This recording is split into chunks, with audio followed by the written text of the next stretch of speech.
تو وعدہ خلافی ہو جائے گی. بات کہاں سے شروع کی جائے؟ عظمت قرآن کیا ہے؟ بس چلیے ابتدا کر دیتے ہیں. الہ العالمین نے اس کو پڑھا اور لوح محفوظ میں اس کو امانت کے ساتھ محفوظ کر دیا. اب یہ میرا قرآن تمہارے پاس محفوظ ہے. اور پھر آدم سے لے کر سیدنا عیسیٰ تک مقدس ہستیاں آتی اور جاتی رہی اور لوح محفوظ منتظر رہا کہ کس کے لیے اس امانت کو میرے پاس رکھا گیا ہے. اس پر یوں صدیاں نہیں، اس پر یوں ہزاروں سال نہیں، کروڑوں لاکھوں سال نہیں، کروڑوں سال گزرتے رہے. 1,24,000 انبیاء آتے اور جاتے رہے.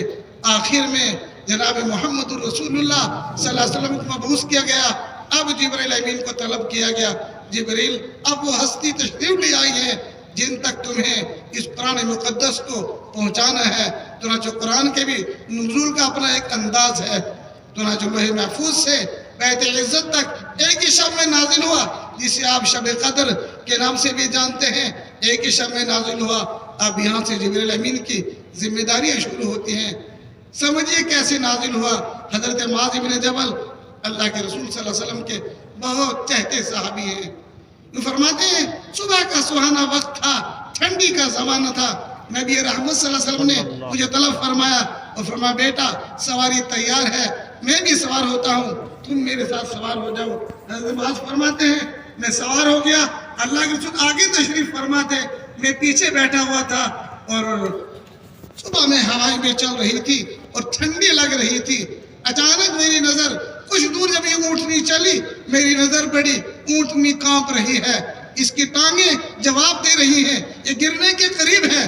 مجھے اپنا ڈر محسوس نہیں ہوا، مجھے خدشہ ہوا اگر اس اونٹنی کا پیر تھوڑا سا بہکا یہ نیچے گرے گی اور نبی مکرم محسن انسانیت جناب محمد رسول اللہ صلی اللہ علیہ وسلم کو تکلیف ہوگی.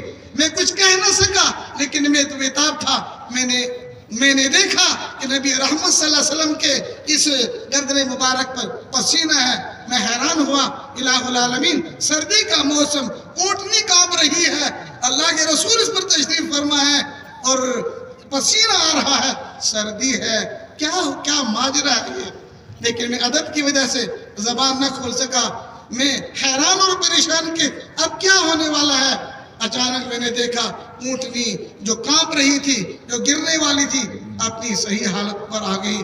اور اللہ کے رسول صلی اللہ علیہ وسلم سے پوچھا بیٹے کیا دیکھا؟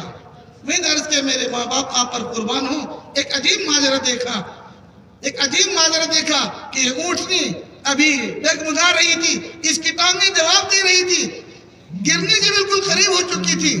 اور اللہ کے رسول صلی اللہ علیہ وسلم میں نے دیکھا کہ آپ کا سر مبارک بھی، آپ کی گردن مبارک بھی پسینے سے شرابور. میں حیران ہوں یہ کیا دیکھ رہا ہوں. آپ نے فرمایا ہاں تم نے ٹھیک دیکھا، جبرائیل قرآن پاک کی ایک آیت لے کر آئی تھی، شاید یہ اونٹنی اسی کا بوجھ محسوس کر رہی تھی.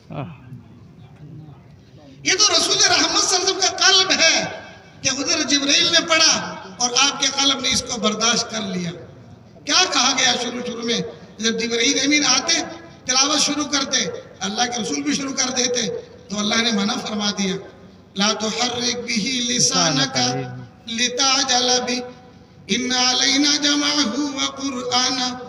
میرے محبوب جبرائیل تلاوت کرتے ہیں، آپ اس وقت اپنے دہان مبارک کو، زبان مبارک کو مت ہلائیے، آپ خاموش رہیے. وہ تلاوت کرتے ہیں، پڑھتے جائیں گے، آپ سنتے جائیے. اگر آپ نے بھی پڑھنا شروع کر دیا تو ادب کے خلاف ہے، آپ خاموش رہیے. آپ کا خیال ہے کہ آپ بھول جائیں گے. ان علینا جمعہ وقرآن، ہم ایسا نہیں ہونے دیں گے، ہم قرآن پاک کا ایک حرف آپ کے سینے میں انتہائی محفوظ کر دیں گے. اس طرح قرآن نازل ہوا. اما عائشہ ام المؤمنین سیدہ عائشہ رضی اللہ عنہ فرماتی ہیں میں حجرے میں تھی، نبی رحمت صلی اللہ علیہ وسلم باہر سے تشریف لائے، آپ کچھ تھکے ہوئے بھی تھے، میں بیٹھی ہوئی تھی، آپ آئے اور حجرے میں آ کر میں جو ٹانگ تھوڑا سا پھیلا کر بیٹھی ہوئی تھی، میری اس ران پر، ٹانگ کے حصے پر اپنا سر رکھا، آرام کرنا چاہتے تھے. میں نے دیکھا کہ شاید میری ٹانگ کے کچھ دیر کے بعد میں نے دیکھا کہ مجھے محسوس ہوا میری ٹانگ کے شاید 2 حصے ہو گئے ہیں. یعنی اور نبی اکرم صلی اللہ علیہ وسلم کا سر مبارک جو انتہائی نرم تھا اچانک وزنی اور بھاری ہو گیا ہے، اور میں ادباً کچھ کہہ تو نہ سکی، لیکن اس تکلیف کی وجہ سے میری آنکھ سے آنسو نکلا اور نبی رحمت صلی اللہ علیہ وسلم کے رخسار مبارک پر پڑا۔ آپ نے آنکھ کھولی، پوچھا عائشہ کیا ہوا؟ میں نے عرض کیا میرے ماں باپ آپ پر قربان جائیں، ابھی آپ لیٹے، آپ کے سر مبارک تو ریشم سے زیادہ نرم ہے، لیکن ابھی آپ کا سر مبارک انتہائی وزنی ہو گیا، خدشہ ہوا کہ میری ٹانگ کے 2 ٹکڑے ہو گئے ہیں۔ اللہ کے رسول نے ارشاد فرمایا ہاں جبرائیل قرآن پاک کی ایک آیت کا ٹکڑا لے کر آئے تھے، شاید اسی کا وزن تم محسوس کر رہی تھی۔ قرآن اس طرح نازل ہوا، پہاڑوں نے انکار کر دیا، لیکن قلب رسول اکرم صلی اللہ علیہ وسلم نے اس کو قبول اور برداشت کر لیا۔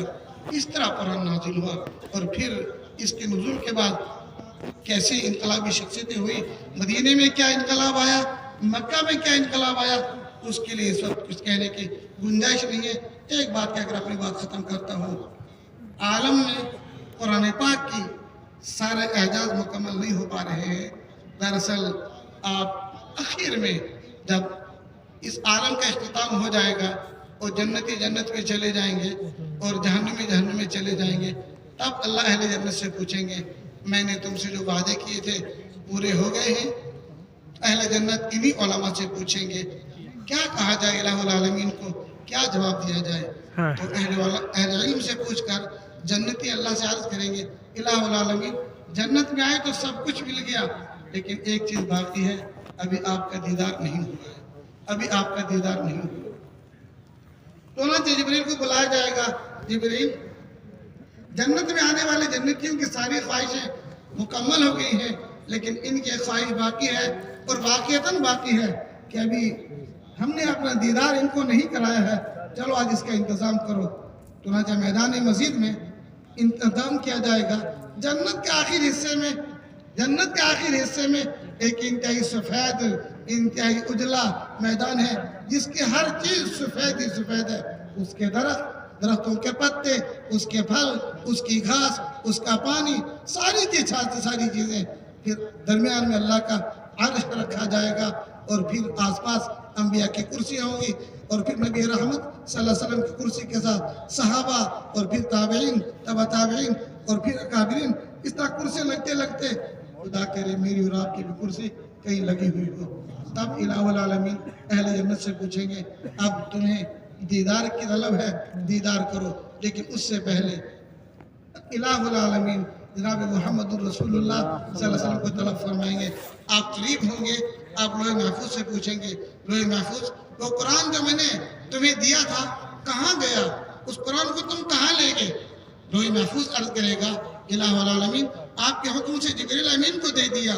جبریل امین کو طلب کیا جائے گا جبریل تم نے جو قرآن لوح محفوظ سے حاصل کیا اس قرآن کو تم نے کہاں کیا کہ جناب محمد رسول اللہ صلی اللہ علیہ وسلم تک پہنچا دیا؟